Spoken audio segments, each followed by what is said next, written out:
So I was saying the anesthesiologist came in, and he came in finally at around 8:15. So by that point, I pretty much had been in labor since Sunday morning, so I'd pretty much been in labor for about 24 hours, you know, not all hard labor, but going on almost 12 hours with no epidural, so I was very proud of myself for that. Because I wanted to see how long I could go without it, if I could do it without it, but like I said, between the nausea and how exhausted I was, it wasn't going to happen. I couldn't concentrate, so he came in around 8:15, and I told them, like, my lower back, I have slight scoliosis, which is when your spine's just curved a little bit, and I have it very minor, like, they can't even do anything about it, it's so minor. But I let them know, you know, just in case it had any bearing on it, which apparently it did, because one of the worst parts of it was getting the epidural for me, because it didn't hurt when they give you the shot, you know, and it is like kind of like a funny bone feeling if you hit your funny bone, but not even that bad when they give you the epidural. It really doesn't hurt, but I was bent over, hunched over for about an hour because they had to try 7 different times putting it in, which I have to say was horrible. Like, I mean, the epidural itself didn't hurt, but bending over through contractions, it was so bad. Can't move 7 times. Like, I thought that was pretty ridiculous. So, but finally they got it in, so 9:15,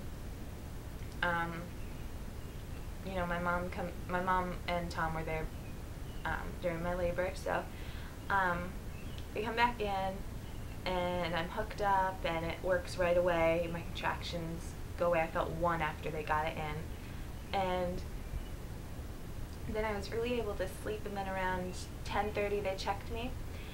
Oh, and after I got the epidural, they gave it like 45 minutes, so at like 9:45, maybe not even that long, 9:30, I should have written this stuff down, but 9:30, they hooked me up and put a very low dose of Pitocin in since I was progressing so slowly, but the littlest dose they could give, they had it going through my IV, and then they decided to break my water, and there was a little blood in it, no meconium or anything, but a little blood, and they said it's most likely from your cervix dilating, so it was nothing to worry about, and they put an internal monitor on me to, you know, check his heartbeat, and so then they came in at, I'd say like 10:30 and checked me, and I went from being a 4.5 at 7:30 to at like 10 or 10:30 being a 7.8, and then I started feeling my contractions again at about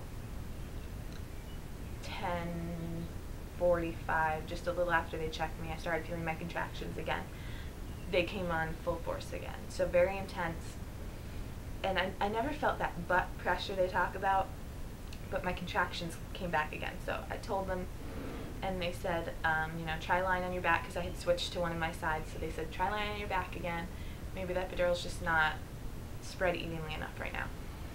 So I did that, and then at 11:15, I said, you know, I'm still feeling my contractions. So they turned off the epidural a little, and then checked me again, and they checked me at about 11:15, and I was a 9:10, and then 15 minutes later, they were getting everything ready, and then 15 minutes later, they checked me again, and she said, you're ready to push. So at 11:30, no, yeah, 11:30 I was ready, she told me I was ready to push, so by that point my dad and stepsister had come in to just talk to us and see how things were going, and so I had my mom leave, I had my dad and stepsister leave, so, because I just wanted it to be Tom and I. So then at about 11:40 they had me start pushing, and I asked her if the head was like right there, and she said no, it's pretty far up still, but you're completely dilated and ready to push. So I was thinking to myself, oh my god, I'm going to be pushing for like hours. But I was pushing, and my doctor came in at about 5:12 because his head was crowning already. So I started pushing at 11:40, crowning at about 5:12, and then he was out at 12:10 on May 10th, 12:10 in the afternoon. So he was out, and I got an episiotomy. I don't know how many stitches I got. I asked them. They didn't tell me. They just said it wasn't bad. I didn't tear it or anything else. They just gave me a episiotomy.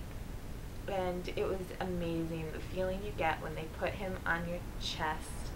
Oh my God, it was so amazing. Tom and I were just so in love from the second we saw him, and it was just an unbelievable experience. And I kind of miss it in a way, because it was, I mean, even though the epidural situation was hard and I felt nauseous and the contractions hurt, like, I still think of it as such a happy experience. Like, nothing about it was bad.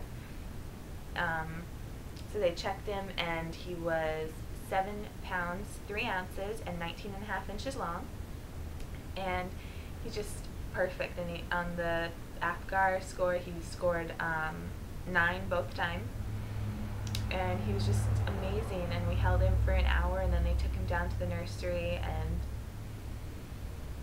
everything was just amazing. So I don't really know what else to talk about, because that's labor and delivery. So I'm gonna I'll try to get them today. I'm gonna try to do my postpartum, and then a baby update and all of that stuff. But I guess I'll check my time, and if I have time, I will show you him really quick. Yeah, I have time. Alright. He's just sleeping on the couch. And he is 4 weeks old on Monday. So he's getting chunky again. He's so cute. We love him so much. And we thought he'd have a lot of hair, but he doesn't have much hair. I don't know if you can see. He has more down there, but it is dark brown. But he's such a good baby. But I'll tell you more about him in his update. And I'll give you an update on how I'm doing with everything. But yeah, that's my labor and delivery story, and I'll try to get those other videos up soon. Thanks.